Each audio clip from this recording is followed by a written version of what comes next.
আসসালামু আলাইকুম, জালাল আহমেদ যশোর থেকে।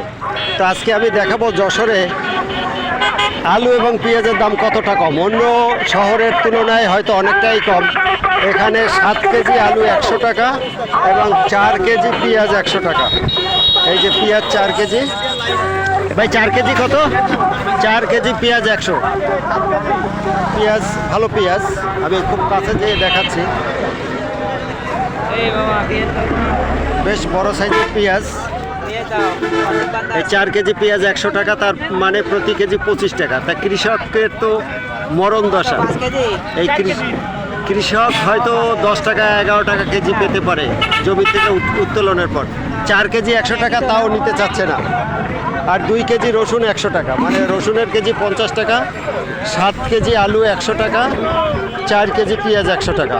এটা হলো নীলগঞ্জ ব্রিজের, এটা হলো নীলগঞ্জ ভৈরব ব্রিজ। এটা হলো ভৈরব নদী। নদী এখন শুকিয়ে গেছে। এই সময় নদীতে তেমন একটা পানি থাকে না, তবে জোয়ার ভাটা হালকা আছে, দেখা যাচ্ছে নদী, মরা নদী। আর এটা হলো ওই যে মাইক দিয়ে বিক্রি করছে। 7 কেজি আলু 100 টাকা, 4 কেজি পেঁয়াজ 100 টাকা, 2 কেজি রসুন 100 টাকা।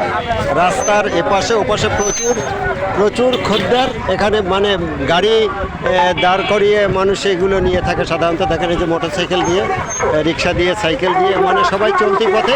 এখান থেকে 7 কেজি আলু, 3-4 দিন আগে 8 কেজি আলু ছিল 100 টাকা, আজকে একটু কম।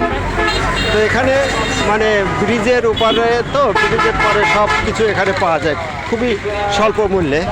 এখানে ওই যে 4 কেজি পেঁয়াজ 100 টাকা। ওই যে মাইকিং হচ্ছে, রাস্তার ওপারে যাচ্ছে আবার। এই রাস্তার ওপারেও 4 কেজি পেঁয়াজ 100 টাকা আর 7 কেজি আলু 100 টাকা। 3-4 দিন আগে 8 কেজি আলু বিক্রি হয়েছে 100 টাকায়। তো ধন্যবাদ সবাইকে। নীলগঞ্জ ব্রিজ থেকে